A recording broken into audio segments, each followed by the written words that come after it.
Assalamualaikum warahmatullahi wabarakatuh.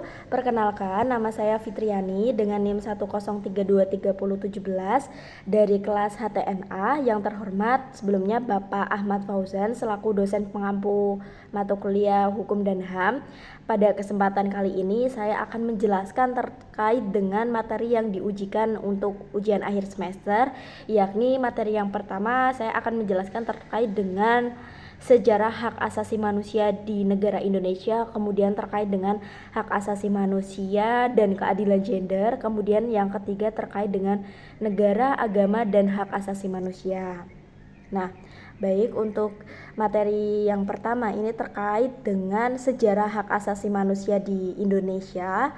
Sebelumnya kita harus mengerti terlebih dahulu bahwasanya hak asasi manusia ini adalah hak dasar yang dimiliki oleh setiap individu sejak ia lahir, yang mana hak ini itu sudah melekat pada kodrat manusia sebagai anugerah Tuhan Yang Maha Esa, yang mana harus dihormati, dijunjung tinggi, serta dilindungi tentunya oleh hukum, negara, dan pemerintahan untuk setiap orang. Nah, karena kita berada di negara Indonesia, yang mana negara Indonesia ini menganut sebagai negara hukum, jadi tentunya HAM ini sangat dijunjung tinggi di dalam negara Indonesia, dan HAM ini memiliki sejarah yang panjang yang mana mengalami pasang surut perkembangannya dimulai sejak prakemerdekaan, sebelum kemerdekaan, sampai sesudah kemerdekaan atau pasca kemerdekaan. Nah, pun sebelum itu menurut Miriam Budiarjo itu menyatakan bahwasanya HAM ini adalah hak yang melekat pada diri individu tanpa membedakan jenis kelamin, agama, kemudian ras, dan lainnya. Jadi hak untuk hidup ini yang dimiliki oleh setiap individu yang diberikan Tuhan sejak ia lahir, yang berlaku sepanjang usia, yang harus dipelihara, dilindungi, dijaga oleh setiap orang, masyarakat, dan negara demi kebebasan dan kesetaraan. Nah, Indonesia sebagai negara hukum ini, sebagaimana yang tercantum di dalam konstitusi, di dalam UUD 1945 pasal 1 ayat 3, ini memandang HAM ini sebagai prioritas dan kepentingan yang sangat utama yang wajib dilindungi serta untuk ditegakkan dengan baik. Nah, perkembangan HAM di Indonesia ini dapat dibagi menjadi dua periode, yakni periode sebelum kemerdekaan dan periode sesudah kemerdekaan. Perkembangan atau sejarah HAM sebelum kemerdekaan ini dapat dilihat dari munculnya organisasi nasional seperti organisasi Budi Utomo, kemudian Sarekat Islam, kemudian Indis Partis, kemudian Partai Komunis Indonesia, Indonesia Persatuan, Partai Nasionalis Indonesia, dan sebagainya. Jadi gerakan-gerakan ini tidak terlepas dari penolakan terhadap penjajah dan pelanggaran hak-hak rakyat di Indonesia. Pun tokoh seperti Soekarno, Agus Salim, Muhammad Natsir, kemudian Muhammad Yamin juga mengangkat terkait dengan perdebatan HAM dalam pertemuan BPUPKI untuk dirumuskan dalam asas ketatanegaraan yang menjamin hak dan kewajiban warga negara. Nah, baru setelah itu memasuki periode kedua setelah kemerdekaan, setelah diproklamirkan UUD 1945, HAM ini tetap menjadi perhatian yang utama karena pemikiran HAM pada awal kemerdekaan, pasca kemerdekaan ini masih menekankan pada hak atas kemerdekaan, kebebasan berserikat, kemudian kebebasan berekspresi yang melalui organisasi politik. Kemudian periode tahun 1950 sampai 1959 yang dikenal sebagai demokrasi parlementer ini dianggap sangat penting dan kondusif bagi perkembangan HAM di Indonesia. Bagirmanan menyatakan bahwasanya untuk mengidentifikasi 5 indikator kejayaan HAM pada masa demokrasi parlementer ini bisa dilihat dari munculnya partai politik dengan berbagai ideologi dan namun mengedepankan persatuan dan kesatuan, kemudian kebebasan pers yang dijunjung tinggi, kemudian adanya penyelenggara pemilu yang aman, bebas, kemudian dan demokratis sebagai kontrol Kongres terhadap eksekutif, serta juga perdebatan HAM yang bebas dan demokratis. Nah, jadi partai politik ini meskipun berbeda ideologi, berbeda logo dari partainya, nah tetap sepakat bahwasanya mengenai esensi universal HAM ini yang terkandung dalam UUD 1945 tetap harus dijunjung tinggi, dihormati seperti itu. Nah, namun memasuki periode 1959 sampai 1966 dengan sistem demokrasi terpimpin yang terpusat pada kekuasaan Soekarno, ya, dari 3 kekuasaan besar yakni Soekarno, militer, dan PKI, yang mana Soekarno ini memiliki kekuasaan yang sangat besar, ini justru membatasi hak asasi manusia warga negara Indonesia, karena Soekarno ini meyakini bahwa demokrasi parlementer ini tidak sesuai dengan karakteristik bangsa Indonesia, dan kekuasaan presiden ini pada masa demokrasi terpimpin sangat mutlak, bahkan ia dapat dinobatkan sebagai presiden seumur hidup. Nah, kemudian memasuki periode 1966, MPRS ini mengeluarkan TAP MPRS Revolusi tahun 1966 yang mengamanatkan tentang pembentukan panitia penyusun piagam hak asasi manusia dan hak kewajiban warga negara. Jadi meskipun sempat tertunda, Komnas HAM ini kemudian dibentuk pada tahun 1993 yang mana berdasarkan keputusan presiden. Nah, selain itu pada tahun 1999 memasuki masa Orde Baru, Undang-Undang Hak Asasi Manusia ini tercantum dalam Undang-Undang Nomor 39 tahun 1999 ini diresmikan, yang mana pada pasal 28A yang mana juga mengatur terkait secara jelas ketentuan HAM setelah amandemen kedua tahun 2000. Nah, kemudian memasuki masa Orde Baru pada 1966 sampai 1998 ini awalnya harapan baru bagi pelaksanaan HAM. Berbagai seminar HAM ini diselenggarakan.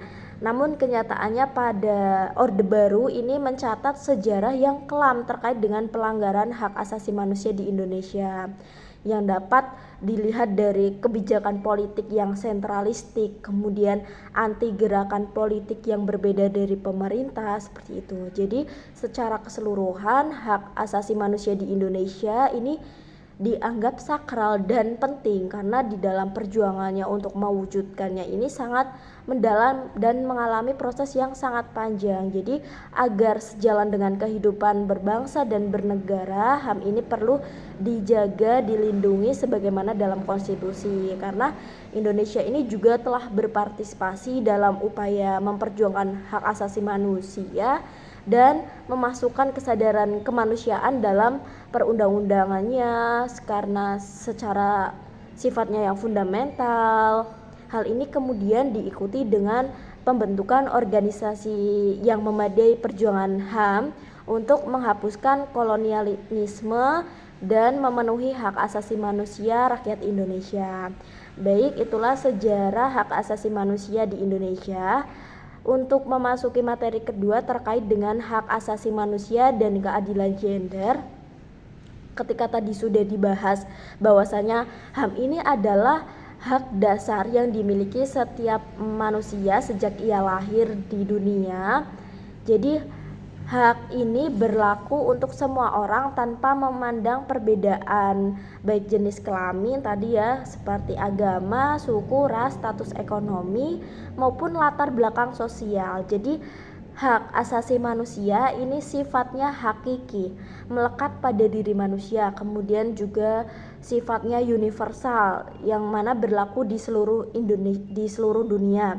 Kemudian tidak dapat dicabut oleh siapapun. Artinya setiap manusia ini berhak untuk hidup bebas, aman, kemudian bermartabat, tenang, damai seperti itu, serta memiliki perlindungan secara hukum dan moral dari segi bentuk kekerasan, kemudian diskriminasi, kemudian pelanggaran lainnya dalam kehidupan sehari-hari. Hak asasi manusia ini menjamin seperti hak untuk mendapatkan pendidikan, kemudian kesehatan, pekerjaan, kebebasan berpendapat, kemudian hak untuk hidup tanpa tekanan dan ancaman seperti itu. Nah, salah satu bentuk penerapan HAM ini yang sangat penting dalam upaya menciptakan keadilan dan kesetaraan gender. Ini keadilan gender harus kita ketahui bahwasanya keadilan gender ini adalah suatu kondisi di mana perempuan dan laki-laki ini diperlakukan secara adil dalam hal ini haknya. Nah, tanpa prasangka atau ketimpangan sosial untuk laki-laki dan perempuan. Nah, hal ini itu mencakup penghapusan berbagai bentuk ketidakadilan, misalkan seperti penghapusan stereotip, peran gender, yang mana misalkan anggapan masyarakat bahwasanya perempuan ini hanya cocok di rumah, kemudian laki-laki yang harus bekerja. Itu tidak seperti itu karena adanya keadilan dan kesetaraan hak di sini. Kemudian misalkan adanya beban ganda di dalam masyarakat, misalkan perempuan harus bekerja sekaligus menjadi ibu rumah tangga seperti itu. Kemudian adanya sifat subordinasi, misalkan menganggap perempuan lebih rendah daripada laki-laki. Nah, hal ini itu perlu diperhatikan karena yang namanya hak dari perempuan dan laki-laki itu sama dalam mendapatkan hak seperti tadi yang sudah dijelaskan. Kemudian di dalam masyarakat ini masih adanya anggapan yang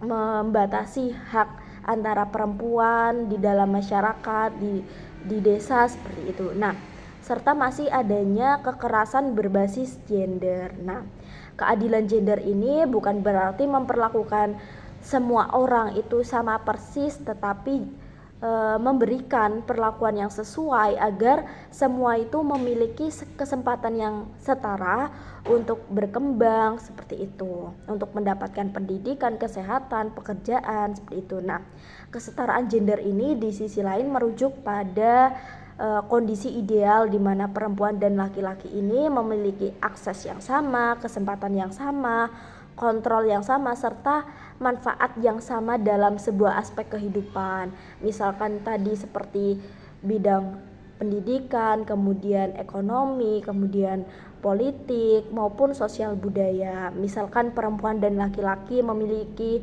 hak yang sama untuk menjadi pemimpin, bukan hanya saja laki-laki tapi perempuan juga bisa mendapatkan hak yang sama untuk menjadi seorang pemimpin. Kemudian juga memiliki hak yang sama untuk mendapatkan pendidikan yang tinggi antara laki-laki dan perempuan, atau memilih karir yang mereka inginkan tanpa adanya hambatan dan diskriminasi. Nah, hak asasi manusia dan keadilan gender ini jadi saling berkaitan erat, saling mempengaruhi, dan perlakuan yang adil terhadap setiap individu ini termasuk berdasarkan jenis kelamin itu merupakan bagian dari penghormatan terhadap hak asasi manusia. Kemudian memperjuangkan keadilan dan kesetaraan gender ini berarti memperjuangkan hak asasi manusia, karena setiap manusia ini berhak untuk hidup bebas dari diskriminasi dan memiliki kesempatan yang setara untuk menjalani kehidupan yang bermakna dan bermanfaat, bermartabat seperti itu. Maka ketika HAM ini bisa ditegakkan dengan baik, maka yang tercipta ini adalah keadilan gender ini dapat terwujud. Terciptanya masyarakat yang adil, kemudian damai dan saling menghargai satu sama lain. Jadi hak asasi manusia itu seperti hak bawaan yang dimiliki orang sejak ia lahir tanpa perlu diminta atau diberikan oleh siapapun. Jadi setiap orang ini tanpa peduli dia laki-laki atau perempuan, ini tetap memiliki hak yang sama, tidak memandang kaya miskinnya dari suku atau agama manapun. Jadi tetap punya hak yang sama untuk hidup aman, hidup dihargai, diperlakukan secara adil. Jadi hak ini melindungi kita dari perlakuan buruk seperti kekerasan, penganiayaan, kemudian ketidakadilan seperti itu. Nah, hak asasi manusia ini penting supaya setiap orang ini bisa menjalani hidup dengan aman dan martabat seperti itu. Jadi adanya kesetaraan antara hak asasi manusia ini dapat dilihat dari keadilan gender. Jadi keadilan hak untuk dimiliki laki-laki dan perempuan seperti itu. Jadi memperjuangkan keadilan dan kesetaraan gender ini bagian dari menegakkan HAM itu sendiri. Kalau perempuan atau laki-laki ini diperlakukan secara tidak adil karena hanya jenis kelaminnya, itu artinya HAM mereka dilanggar seperti itu. Karena itu penting untuk kita semua untuk saling menghormati, kemudian saling mendukung satu sama lain agar tidak ada lagi diskriminasi. Kalau semua orang mendapatkan perlakuan yang adil tanpa memandang jenis kelamin, maka kehidupan akan lebih harmonis, penuh penghargaan dan terasa lebih damai seperti itu. Baik, untuk materi yang ketiga ini terkait dengan negara, agama, dan hak asasi manusia, yang mana 3 unsur penting yang saling berkaitan dan tidak dapat dipisahkan dalam kehidupan bermasyarakat, terutama di negara yang majemuk ya seperti Indonesia. Negara ini merupakan lembaga atau organisasi resmi yang memiliki kekuasaan untuk mengatur kehidupan masyarakat dalam suatu wilayah seperti itu. Nah, di Indonesia ini negara ini tidak hanya bertugas mengatur urusan pemerintah dan hukum saja, tapi juga memiliki tanggung jawab besar dalam menjaga ketertiban, kemudian menciptakan keadilan dan menjamin keamanan serta kenyamanan hidup setiap warga negara. Nah, salah satu bentuk nyata dari tanggung jawab ini adalah perlindungan terhadap hak-hak dasar warga negara, termasuk hak untuk memeluk agama, kemudian menjalankan ibadah sesuai dengan kepercayaan dan keyakinannya masing-masing.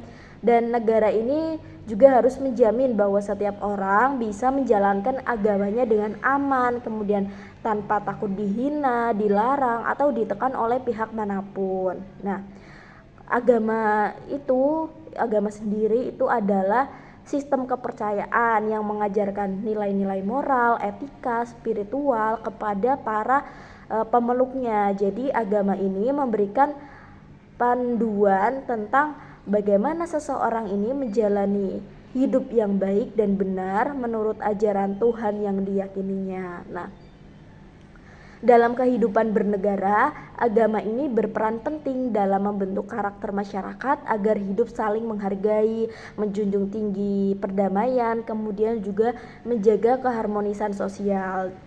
Jadi meskipun begitu, penting dipahami bahwasanya Indonesia ini bukanlah negara agama, bukan negara yang tidak mengatur kehidupan beragama secara mutlak dan tidak berpihak pada satu agama saja.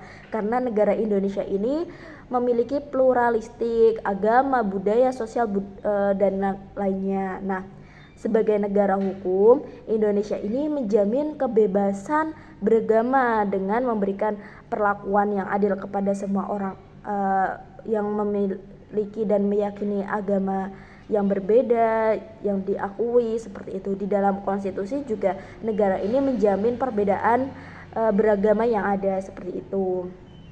Nah, negara ini juga memfasilitasi kebutuhan umat beragama, misalkan memberikan hari libur nasional keagamaan, kemudian juga mendukung pembangunan rumah ibadah, kemudian juga mengatur pelaksanaan ibadah keagamaan seperti ibadah haji dan lain sebagainya. Namun negara ini tetap harus bersikap netral dan tidak membiarkan ajaran agama tertentu dan mengatur sistem pemerintahan secara menyeluruh agar tidak terjadi ketimpangan dan diskriminasi terhadap pemeluk agama lain. Nah, Hak asasi manusia ini adalah hak dasar yang dimiliki oleh setiap manusia sejak ia lahir dan tidak dapat dicabut oleh siapapun. Jadi HAM ini mencakup terkait banyak aspek, misalkan tadi hak untuk hidup, hak untuk kebebasan berpikir, berbicara, berpendapat, hak untuk memilih, seperti itu, hak untuk memeluk agama lain, untuk tidak beragama, seperti itu. Nah, dalam hal kebebasan beragama, HAM ini menjamin bahwa setiap orang ini memiliki hak untuk memilih agamanya yang diyakini, kemudian untuk berpindah agama atau bahkan tidak menganut agama apapun, dan semua itu harus dihormati tanpa paksaan karena negara ini memiliki kewajiban yang mana untuk melindungi hak-hak ini dan memastikan agar setiap warga negara ini bebas menjalankan keyakinannya selama tidak merusak ketertiban umum, seperti itu. Nah, oleh karena itu, hubungan antara negara, agama, hak asasi manusia ini bersifat saling mendukung dan saling melengkapi. Negara bertugas melindungi semua warga negaranya secara adil tanpa diskriminasi, sedangkan agama ini memberikan nilai-nilai moral dan ajaran kebaikan yang bisa membentuk masyarakat yang saling menghargai dan toleransi. Nah, HAM ini menjadi dasar hukum dan kemanusiaan yang menjamin bahwa setiap individu ini diperlakukan dengan secara adil tanpa memandang latar belakang, agama, atau keyakinan. Nah, ketika ketiganya ini berjalan secara seimbang, berjalan dengan baik, maka akan tercipta masyarakat yang damai, rukun, harmonis, di mana setiap orang ini bisa hidup berdampingan dengan saling menghormati meskipun berbeda keyakinan dan kepercayaan. Nah, hal inilah yang menjadi cita-cita bangsa Indonesia sebagai negara yang berlandaskan pada Pancasila dan menjunjung tinggi keberagaman serta persatuan. Baik, sekian penjelasan dari saya. Kurang lebihnya mohon maaf. Wassalamualaikum warahmatullahi wabarakatuh.